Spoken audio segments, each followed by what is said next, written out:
이스라엘 들으라 생명의 말씀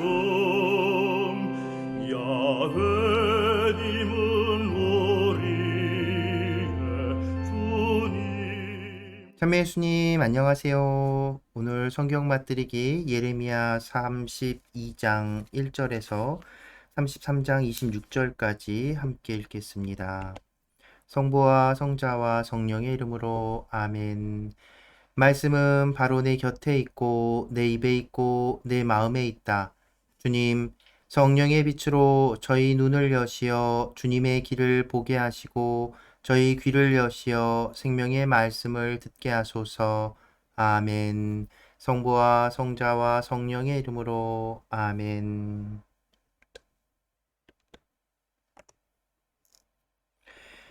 유다의 회복을 알리는 상징적 행위.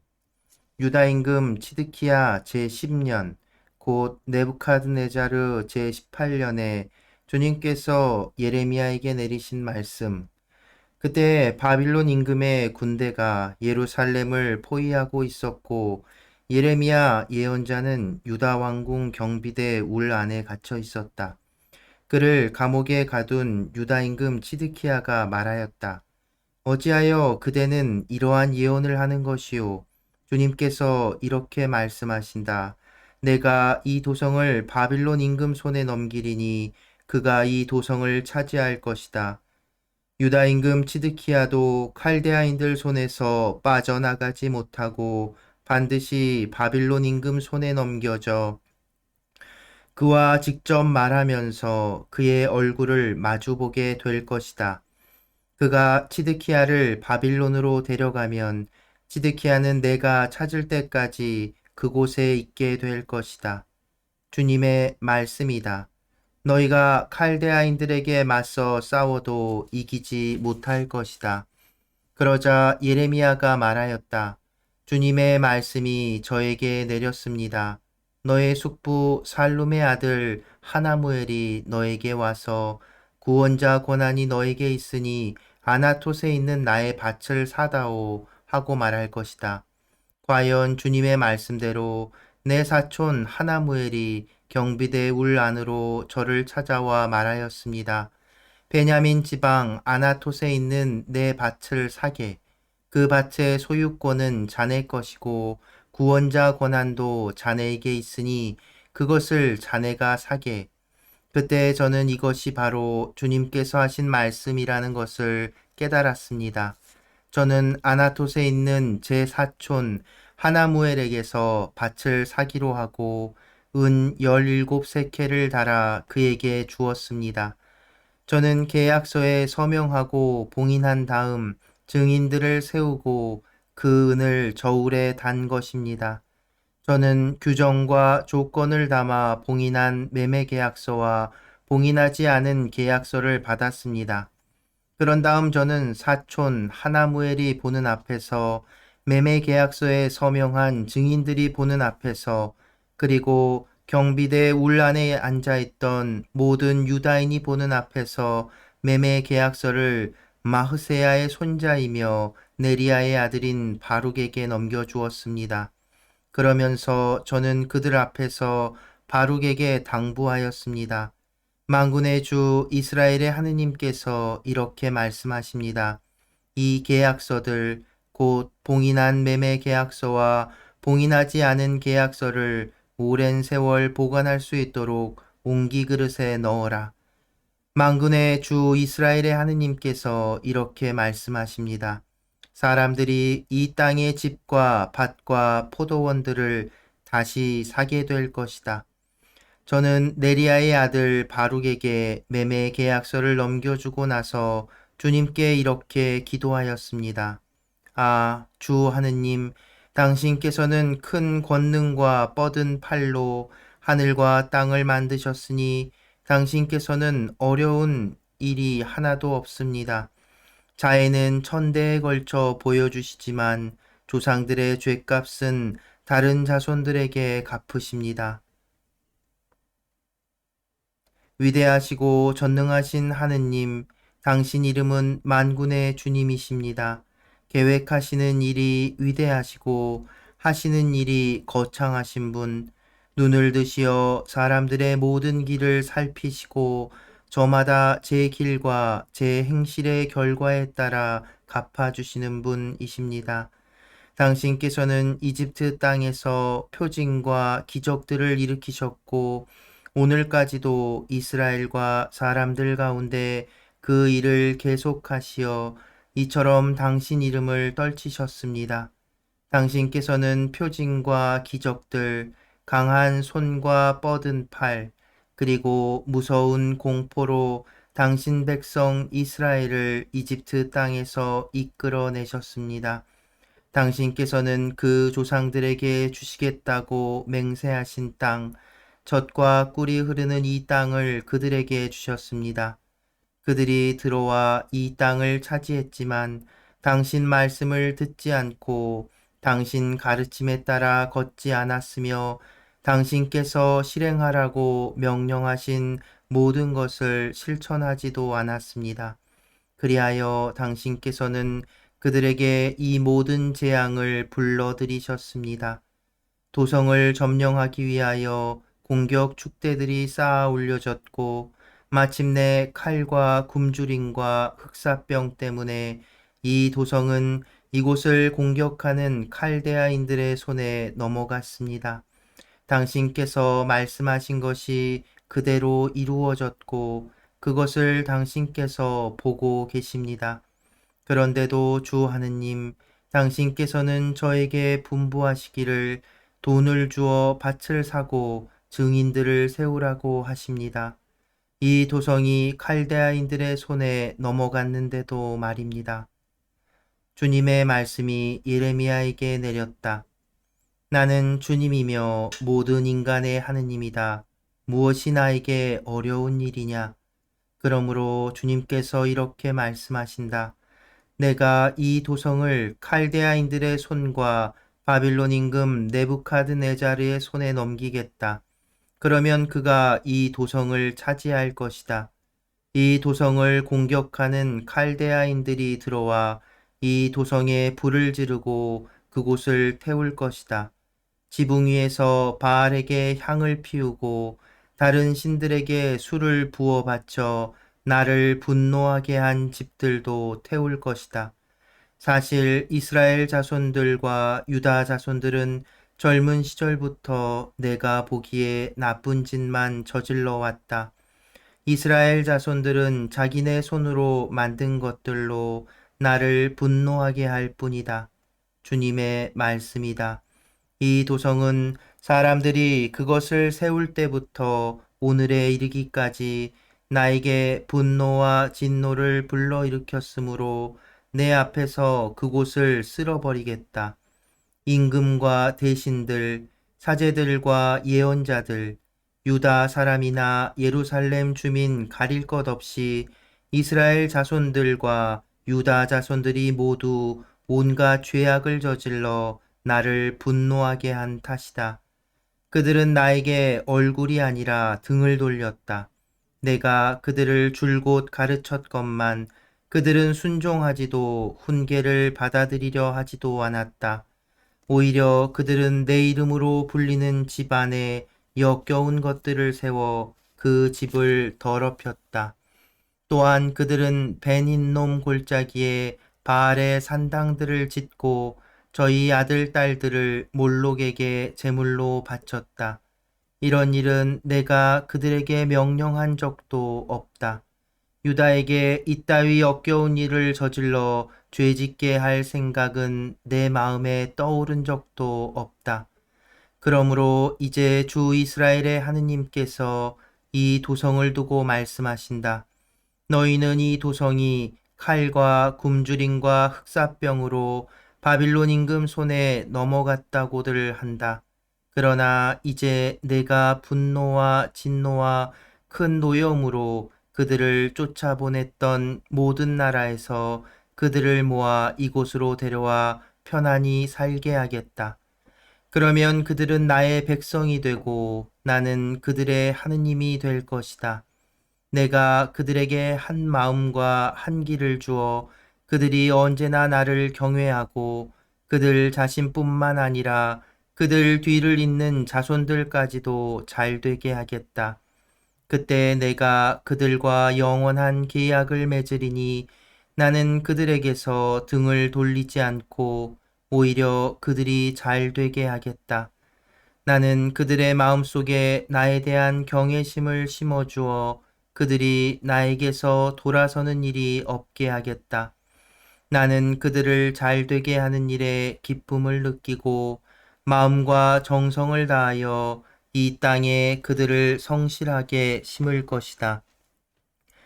주님께서 이렇게 말씀하신다. 내가 이 백성에게 온갖 무서운 재앙을 내렸듯이 이제는 내가 그들에게 약속한 온갖 좋은 것을 내려주겠다. 너희는 지금 이 땅을 두고 사람과 짐승이 살지 않는 폐허가 되어 칼데아인들의 손에 넘어갔다고 하지만 바로 이 땅에서 사람들이 밭을 사게 될 것이다. 베냐민 땅과 예루살렘 주변에서 유다 성읍들과 산악지방 성읍들에서 평원지대 성읍들과 네겝 성읍들에서 사람들이 돈을 주고 밭을 사서 계약서를 꾸미고 봉인한 다음 증인을 세울 것이다. 내가 그들의 운명을 되돌렸기 때문이다. 주님의 말씀이다. 미래의 영광스러운 회복. 예레미야가 아직 경비대 울 안에 갇혀 있을 때 주님의 말씀이 두 번째로 그에게 내렸다. 땅을 만드신 주님, 그것을 빚어 든든히 세우신 주님께서 이렇게 말씀하셨다. 그분의 이름은 주님이시다. 나를 불러라. 그러면 내가 너에게 대답해주고 네가 몰랐던 큰 일과 숨겨진 일들을 너에게 알려주겠다. 참으로 주 이스라엘의 하느님께서 공격 축대들과 칼에 맞서 저항하다 파괴된 이 도성의 집들과 유다 왕궁을 두고 이렇게 말씀하신다. 사람들이 칼데아인들과 싸우러 나오지만 내가 분노와 진노로 내리친 사람들의 시체들로 그 집들이 가득 찰 것이다. 그들의 온갖 죄악 때문에 내가 이 도성에서 얼굴을 숨긴 것이다. 그러나 이제 내가 이 도성에 건강과 치유를 가져다 주겠다. 내가 그들을 치료하고 그들에게 넘치는 평화와 안정을 보여주겠다. 내가 유다의 운명과 이스라엘의 운명을 되돌리고 그들을 처음처럼 다시 세우겠다. 나는 그들이 나에게 지은 모든 죄에서 그들을 깨끗하게 하고 그들이 나를 거역하여 지은 모든 죄를 용서하겠다. 그리하여 이 도성은 내가 이곳 주민들에게 베푼 온갖 좋은 것을 전해 들은 이 세상 모든 민족들 앞에서 나에게 기쁜 이름과 찬양과 영광이 될 것이다. 이 도성을 위하여 내가 몸소 마련한 온갖 좋은 것과 온갖 평화를 보면서 그들은 두려워하고 떨게 될 것이다. 주님께서 이렇게 말씀하신다.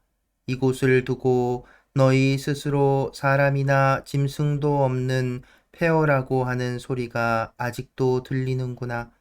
그러나 사람이나 주민이나 짐승이 살지 않던 유다의 성읍들과 예루살렘의 거리마다 기쁜 소리와 즐거운 소리, 신랑 신부의 소리와 만군의 주님을 찬송하여라.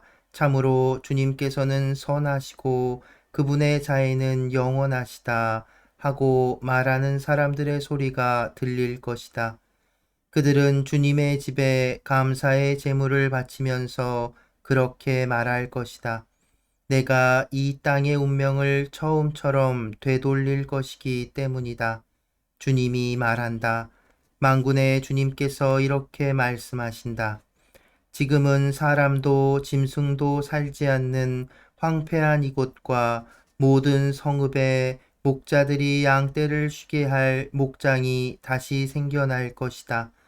산악지방 성읍들과 평원지대 성읍들, 네겝 성읍들과 베냐민 땅, 예루살렘 주변과 유다 성읍들에는 수를 세는 이의 손 밑으로 양들이 다시 지나갈 것이다. 주님이 말한다.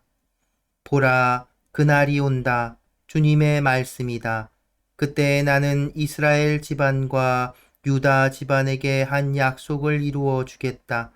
그 날과 그때에 내가 다윗을 위하여 정의의 싹을 돋아나게 하리니 그가 세상의 공정과 정의를 이룰 것이다. 그날에 유다가 구원을 받고 예루살렘이 안전하게 살게 될 것이다. 사람들은 예루살렘을 주님은 우리의 정의라는 이름으로 부를 것이다. 주님께서 이렇게 말씀하신다. 이스라엘 집안의 왕좌에 앉을 사람이 다윗에게서 끊어지지 않을 것이다. 레위 지파 사제들 가운데에서도 날마다 내 앞에서 번제물을 바치고 곡식 제물을 태워 바치며 희생 제물을 바칠 사람이 끊어지지 않을 것이다. 주님의 말씀이 예레미야에게 내렸다. 주님께서 이렇게 말씀하신다. 너희가 낮과 맺은 내 계약을 깨뜨리고 밤과 맺은 내 계약을 깨뜨려 낮과 밤이 제때 오지 못하게 할 수 있다면 나의 종 다윗과 맺은 내 계약도 깨져 그의 왕좌에서 다스릴 아들이 나오지 못할 것이다. 나의 시종들인 레위지파 사제들과 맺은 계약도 마찬가지다. 셀 수 없는 하늘의 군대와 헤아릴 수 없는 바다의 모래처럼 나의 종 다윗의 후손과 나의 시종들인 레위인들을 불어나게 하겠다. 주님의 말씀이 예레미야에게 내렸다. 너는 이 백성이 주님께서는 스스로 선택하신 두 가문을 내치셨다고 불평하는 것을 보지 못하였느냐? 그래서 사람들은 내 백성을 멸시하여 그들이 보기에 다시는 한 민족을 이루지 못할 것으로 여긴다. 주님께서 이렇게 말씀하신다. 내가 만일 낮과 밤과 계약을 맺지 않고 하늘과 땅의 질서를 정해놓지 않았다면 야곱과 나의 종 다윗의 후손들을 내치고 아브라함과 이삭과 야곱의 후손들을 다스릴 자들을 다윗의 후손 가운데에서 뽑지도 않을 것이다. 그러나 나는 그들의 운명을 되돌리고 그들을 가엾이 여기겠다. 성부와 성자와 성령의 이름으로 아멘. 말씀은 내 발의 등불이요 나의 길의 빛이옵니다. 주님, 저희가 성경을 생명의 말씀으로 믿고 기도하며 살고 선포하게 하시어 언제나 성령 안에서 평화와 기쁨을 누리게 하소서. 아멘.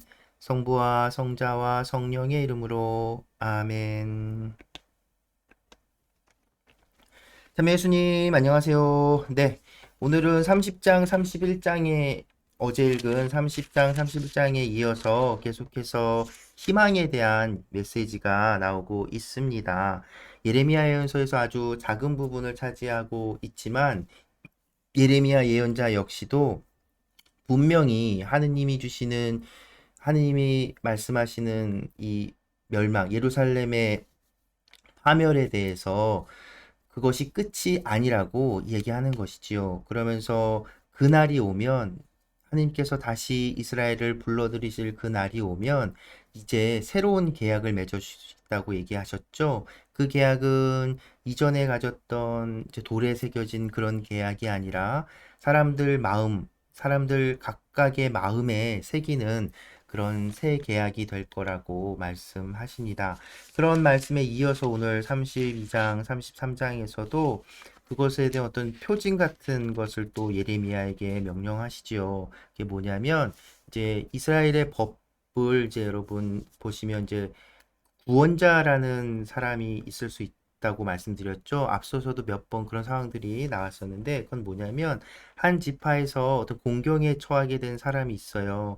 그러면 예를 들어서 그가 이제 여인이면 여자이면 예를 들어서 이제 남편을 잃고 과부가 되면 그 여인을 지켜줄 의무가 있는 그 지파에 그 다른 이제 형제 자매들이 있는 것이죠. 마찬가지로 어, 같은 지파의 그 사람이 누군가 자기 땅을 이제 팔아야 되는 제 경제적으로 어려움 여러 가지 것들 때문에 팔아야 되는 상황이 오면 그 땅이 다른 지파나 다른 곳에 넘어가지 않도록 그 지파의 그 구원자라고 하는 그 역할을 해야 되는 그 자격과 권한이 있는 사람이 그 땅을 사주는 그런 법이 있어요. 근데 바로 이제 그 법을 이용해서 하나님께서 어떤 상징을 예레미야에게 보여주는 거죠. 뭐냐면 그 예레미야가 구원자로서의 자격과 권한을 가진 누군가 친척이 예레미야에게 그게 이제 살룸의 아들 하나무엘이죠. 와서 자기 땅을 사달라고 말할 건데 그때 그 땅을 사서 계약서를 쓰고 사람들 보는 앞에서 그 계약서를 쓰고 증인들을 세우라는 거예요. 그럼 여러분 생각해 보세요. 예레미야가 어떤 예언을 했어요? 바빌론에 의해서 예루살렘은 다 불타고 무너질 거라고 예언을 했잖아요. 이스라엘이 다 바빌론에게 넘어갈 거라고 얘기했잖아요. 그게 하느님의 말씀이라고. 그런데 정작 자기는 땅을 사요. 이게 뭔가 이율배반적이잖아요. 그래서 32장에서도 예레미야가 하느님께 25절 부분 이런 말을 하죠. 당신께서는 저에게 분부하시기를 돈을 주어 밭을 사고 증인들을 세우라고 하십니다. 이 도성이 칼데아인들의 손에 넘어갔는데도 말입니다. 그러니까 말이 앞뒤가 안 맞잖아요. 그럼 사람들이 어떻게 반응하겠어요? 저 파멸할 거라고 예언해놓고 자기는 땅 사는 거 보라고 이렇게 반응할 수 있죠. 그런데 이게 단지 예루살렘이 안전할 거라는, 그러니까 예루살렘이 멸망할 거라는 하나님의 말씀이 거짓이라는 것이 아니라 더 나아가서 그 멸망이 끝이 아니라는 하느님의 어떤 표징 같은 거였던 거죠. 어, 사람들이 생각하는 것보다 더 오랜 시간, 70년, 그러니까 정말 희년을 지내는 그 시간 동안 이스라엘이 유배를 가서 사실은 그 뭐죠? 단련받는 거라고 할 수 있겠죠. 그러고 나면 다시 불러오고 그 맺은 이 계약서가 의미 없는 것이 아니라 의미 있는 것, 실효성을 가진 것이라는 것을 이제 내가 드러내 보여주겠다라고 말씀하시는 겁니다. 그러니까 이 예레미야가 땅을 사는 이 상징적 행위는 사람들 앞에 일부러 드러내 보여준 그 예언인 거죠. 무엇에 대한 예언? 예루살렘이 다시 회복되리라는 구원에 대한 예언적 상징, 행동이 되는 겁니다. 실제로 앞서 이 거짓 예언자 하나냐고 얘기할 때 예레미야가 그런 말을 하기도 하지요. 그 구원에 대한 평화에 대한 예언은 그것이 실제로 이루어졌을 때 그것이 진정 하느님의 말씀임을 알게 될 것이다라고 얘기하지요. 그런데 예레미야의 말은 그대로 나중에 실현되잖아요. 그러기 때문에 이 예레미야의 당대에는 사람들이 예레미야의 예언을 받아들이지 못했고 사실 그때 받아들였으면 어떻게 됐을지도 모르겠죠. 그런데 그래서 결국 예루살렘은 망했고 70년간의 유배를 겪고 나서 하지만 다시 예루살렘 성읍이 재건되잖아요. 그러니까 예레미야의 예언은 정말 참된 예언, 하느님의 말씀이었던 것이 드러난 것이죠. 그래서 33장은 사실 실제로 이 시기 예레미야 예언서라기보다는 후대에 이제 어떤 첨가된 부분이라고 보는 견해가 많습니다. 내용들을 보시면 이제 미래에 일어난 일을 단정적으로 이렇게 결정됐다라고 얘기하는 것처럼 들리는 그런 그 표현으로도 볼 수 있겠지만 그보다는 오히려 후대의 상황, 오히려 그 유배가 끝나는 시점의 상황을 더 많이 반영하고 있다라고 해서 이것은 예레미야가 이렇게 당대에 예언한 예언서의 일부라기보다는 이제 앞선 구원에 대한 30장부터 시작된 이 짧지만 강렬한 이 구원에 대한 메시지 그것을 직접 네, 류아가 갑자기 막 짖어서 놀라셨죠? 네, 어디까지 얘기했죠? 네, 어쨌든 그렇게 구원에 대한 표징인 것이고, 그 후대에 예레미야 예언이 실현된 걸 그 체험한 후대의 편집자가 그 30장부터 시작된 구원 메시지를 이제 재확인하고 반복하는 형태로, 그래서 새 계약에 대한 이야기, 그러면서 다윗 왕손이 이어지리라는 그 희망, 사실은 뭐죠? 유배가 끝난 다음에도 다윗 왕조가 재건되는 상황은 없었거든요. 그래서 사실은 이 다윗 왕조에 대한 약속은 이제 그것이 메시아 사상으로 이제 발전하게 되는 그런 기틀이 되기도 하지요. 그리고 또 한 가지는 또 뭐냐면 이제 예레미야 이전까지, 그러니까 그러니까 유대인들의 어떤 생각 속에는 어떤 연좌제 같은 게 있었어요. 그러니까 조상들이 잘못을 하면 후손들까지 그 벌을 받게 된다라고 하는 그런 것들이 있었는데, 물론 예레미야서에서도 그런 그 사고와 정신이 지배적인 상황입니다. 그런데 조금씩 특히나 이 새 계약에 대한 이야기가 시작되면서 이제 그 어떤 민족 전체를 하나로 해서 딱 벌 받고 그런 어떤 대가를 치르고 하는 개념에서 이제 개별 각각의 어떤 행실과 그 공과에 따라서 하나님께서 그 달리 하신다라는 어떤 개별적인 신앙, 하나님과의 관계가 조금씩 발달하게 돼요. 예레미야에서도 살짝 그런 모습들이 나오고, 이제 우리가 다음에 읽게 되는 이제 에제키엘 예언서 가면 그런 부분들, 개인적인 어떤 신앙의 관점들이 조금 더 발전된 형태로 나오는 것을 우리가 또 확인할 수 있게 될 겁니다. 사실 그래서 오늘날 우리가 이제 교회라고 해서 하나로 함께하고 그런 것들이 있지만, 그럼에도 불구하고 오늘날 우리 신앙 역시도 하느님과 우리 각 개개인이 갖는 그 관계들의 중심을 놓고 있지요.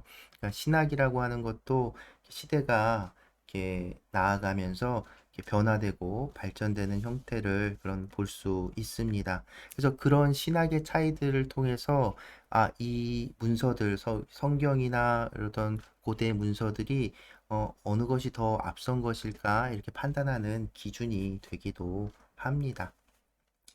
네, 오늘은 이 정도로 마무리하도록 하지요. 네, 오늘 마무리하면서 성가 하느님, 하느님께서는 이스라엘을 벌하신 것이 목적이 아니라는 것 어제부터 말씀드렸는데요. 오늘 읽은 부분에서도 하느님인 자기가 천대에 넘친다고, 벌은 다음 자손까지만 주지만 자애는 천대 길게 넘치신다고, 그러니까 자비하신 하느님에 대해 이야기하지요. 바로 이 예루살렘의 파멸을 노래한 예레미야 예언자지만, 그 예레미야를 통해서도 하나님께서는 당신의 자애를 분명히 드러내신다는 것. 그러니까 우리도 지금 겪고 있는 어려움들, 그것에 이렇게 뭐랄까요, 좌절하고 포기하지 마시고 하나님의 자비 청하며 하느님께 돌아서는, 하나님께 등을 보이는 것이 아니라 하나님께 돌아서는 신앙이 되기를 바랍니다. 네, 그래서 가톨릭 성가 226번 하느님 자비하시니 들으며 오늘 마무리합니다. 오늘도 함께 해주셔서 감사합니다.